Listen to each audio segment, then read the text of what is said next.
Olá, sejam muito bem-vindos a mais um episódio do Mind Show. E no episódio de hoje nós vamos falar sobre essa série aí que tá na boca da galera.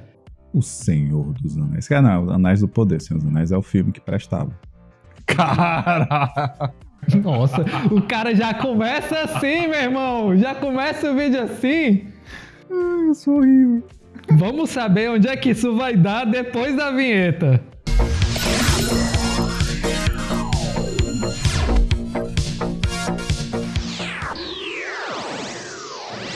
Olá, pessoal. Sejam muito bem-vindos ao episódio de hoje do Mind Show, que nós vamos falar sobre o Senhor dos Anéis. Não, Anéis do Poder. Mas antes da gente falar sobre os Anéis do Poder, você vai aí embaixo e aperta o botão de inscrito rapidinho, não custa nada e ajuda muito a gente, então se inscreve no canal. Você vai ficar pertinho da gente. A gente fez um vídeo falando sobre as nossas expectativas em relação à série Anéis do Poder e finalmente a série saiu. A gente não assistiu tudo, que enfim, né, vida acontece, obrigações, mas a gente conseguiu assistir. A gente conseguiu assistir alguns episódios e a gente vai comentar as nossas impressões sem dar spoilers, ou pelo menos tentar não dar spoilers. Tentarei. Sobre o começo da série. A gente vai falar só sobre o comecinho, aqueles 2, no máximo 3 primeiros episódios. Claramente você não está curtindo. Já eu tô adorando. Não, tudo bem, né? Pode adorar, né? Eu não tô curtindo mesmo, não. É chato pra caramba. Eu entendo que tem alguns elementos na série que causam estranhamento, algumas coisas que você olha assim, isso poderia ter sido feito de outro jeito, alguns comportamentos, né, de certos personagens que você diz assim, poxa, mas tá meio estranho, né? Não era pra ser assim, diferente, sei lá. Que gera um sentimento meio estranho em relação a você ver aquilo ali. Quase todos os personagens. Mas no geral, eu tô curtindo. E eu acho que isso se deve, sabe ao quê? Ok. A eu não ser um fã xiita de Senhor dos Anéis. Não, né? Fã xiita não, tem nada a ver com isso daí. Na verdade, sim, tem a ver, né? Porque, assim, uma das coisas, assim... E aí, voltando, né, o canto. Eu sou um daqueles que, na hora que a série começou, tava... que massa, vai ter a série, que legal. Assiste o primeiro capítulo. Meu Deus. Estragaram os Senhor dos Anéis. Estragaram toda a obra de Tolkien e tudo mais e tal. Mas eu acho que existe uma diferença, né? Porque, assim, existe um pouco dos que são fãs de muitos anos. Existe os novos fãs. Até mesmo, conversando com alguns colegas, né? Com amigos e tudo mais, eu lembrei um pouquinho de quando o D&D quinta edição saiu, sabe? Porque muita gente antiga que jogava o 3.5, o 3.0 e tudo mais, o pessoal entrava nisso, tipo, esse daqui não é legal, não é tão bom e tudo mais e tal. E eu até entendo esse pessoal, né? Realmente é bem menos complexo a quinta edição de D&D do que a 3.5, que é a edição mais complexa, que dá com N possibilidades, né? É muito massa. Só que o que acontece? O D&D também precisava resgatar, pegar novos fãs. E às vezes a pessoa quando jogava o 3.5, né, e você era novo, não sabia nada de RPG, cara, você ficava perdidão, né? Pô, como é que eu vou combar? Como é que eu vou fazer isso? Como é que eu vou fazer um bom personagem? E a quinta edição, ela pega mais na sua mão, né? É mais tranquila, assim, ela não é tão aversiva a novos jogadores, né? E depois de um tempo eu entendi que realmente era preciso fazer aquilo ali. E talvez o Senhor dos Anéis foi uma coisa parecida também, né? De talvez a expectativa que eu criei, foi uma expectativa muito grande de ver um pouquinho quase como aqueles filmes incríveis que o Peter Jackson fez, né? Os 3 filmes do Senhor dos Anéis fosse algo mais ou menos naquele nível, e de alguma maneira a série também começou a se vender desse jeito, como a maior série e tudo mais e tal, que eu acho que foi uma das vacilos dela, né? E pronto. E eu acho que veio essa vontade, essa grande expectativa. E para quem é fã muito antigo do Tolkien, né, o mundo ali do Silmarillion, né, que é exatamente o que tem no livro do Silmarillion. O livro do Silmarillion tem vários livros dentro dele, né, como se fosse uma espécie de bíblia ali do Senhor dos Anéis, do universo da Terra-média. E os fãs ficavam muito aquela coisa de querer ver, né, que dali de uma maneira muito forte. A gente foi com muita expectativa ao pote. Até o nosso vídeo sobre expectativas aqui que vocês podem assistir, né, a respeito disso. Mas eu acho que a série tá muito bem produzida.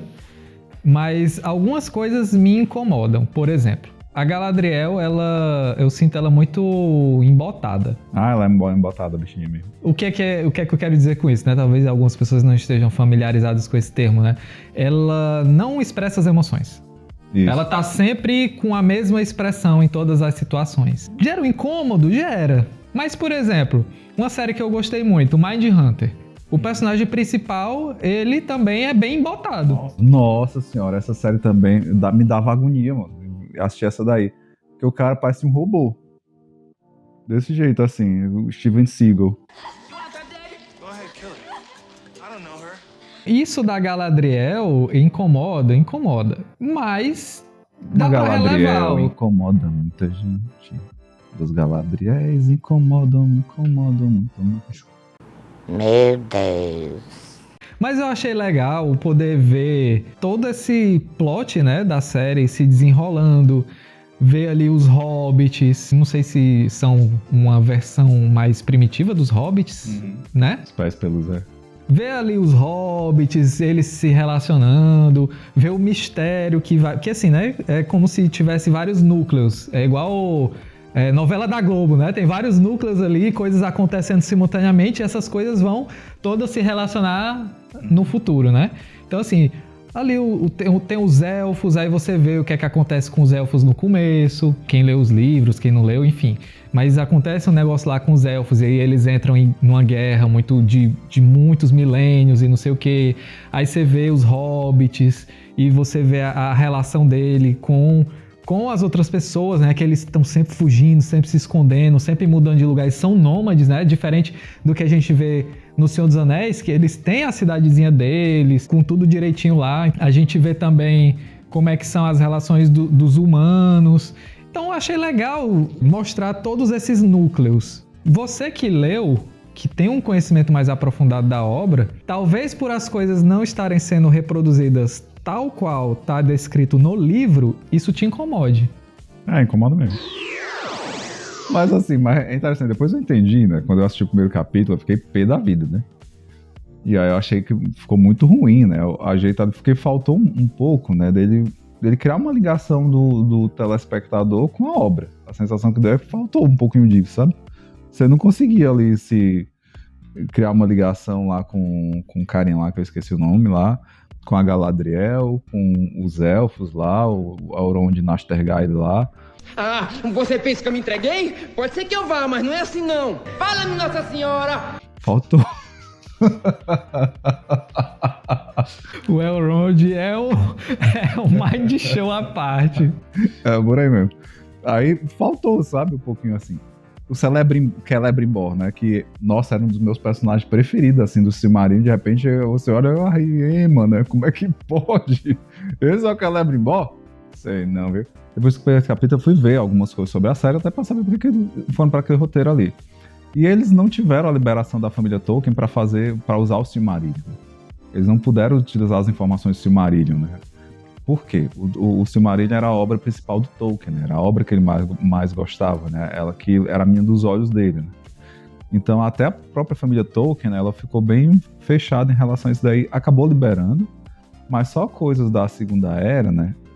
Ou coisas que tivessem ligação com o Silmarillion, mas unicamente os apêndices dos livros, né? Do apêndice ali, das coisas que tinham nos apêndices do Senhor dos Anéis, as coisas que tinham nos apêndices do Hobbit, entre outros, mas não podiam utilizar o Silmarillion.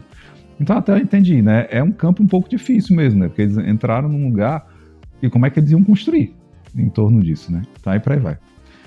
E aí os dois primeiros capítulos eu achei bem assim e tudo mais. Aí no terceiro capítulo, poxa, agora eu tô entendendo um pouquinho, talvez, o motivo pelo que eles estão colocando essa Galadriel tão imponente assim e tão embotada, sabe? Aquela pessoa 100% sem dúvida alguma e tal.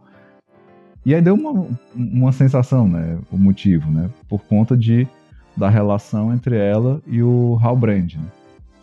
E eu não vou falar não, senão vou dar um spoiler. Mas... Eu dou spoiler? Não. Tá bom, então não dou spoiler. Mas aí é legal, porque assim, meio que eu sinto essa Galadriel como, por um lado, ela tem um senso de dever, mas por outro, eu vejo ela muito traumatizada, né, pela guerra. Apesar do embotamento, né, Mas eu vejo que a motivação dela é tipo assim, essa guerra com esse ser maligno destruiu tudo aquilo que eu amava, tudo aquilo que eu gostava, destruiu minha vida, né? E eu quero impedir que esse ser maligno retorne. Então a obsessão dela gira em torno disso, né? De impedir o retorno do mal, né? Desse mal aí que tá à espreita e que ela sente que o mal tá ali e que vai voltar a qualquer momento, né? E é interessante que aí eu acho muito parecido, né? Foi uma das coisas que eu comecei a achar interessante a partir do capítulo 3, né? Eu achei muito massa, porque me lembra muito do que a gente falou sobre o Lightyear, né? Sobre o Buzz Lightyear. Porque ela se entrega a um propósito tão forte, ela se perde nesse propósito, né? Ela começa a se tornar inimiga de si mesma e tudo mais. Eu acho que vai bem por esse canto. E aí ela começa, é o momento onde você começa a ver não mais essa mulher com uma armadura aqui, né? Essa armadura de potência. Mas ao mesmo tempo essa mulher que tem traumas que precisa ser trabalhado, traumas que ela precisa lidar com eles.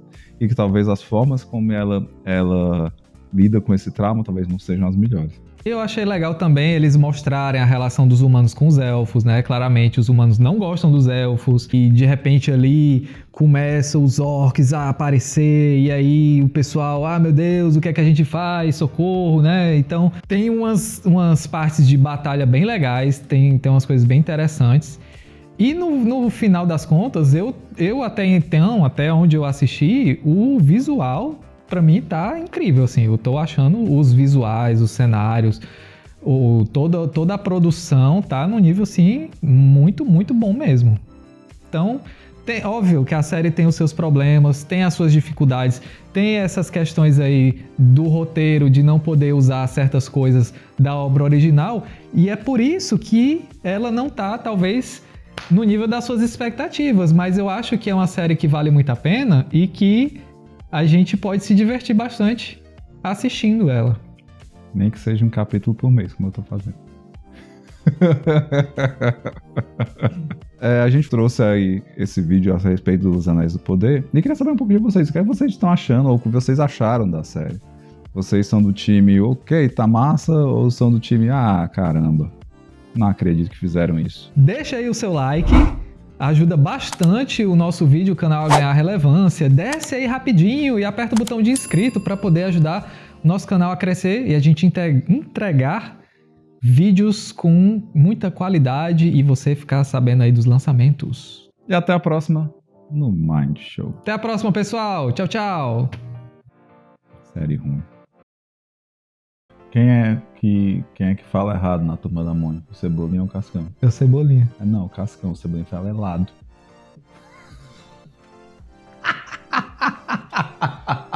Tá vendo as coisas que eu tenho que aguentar aqui?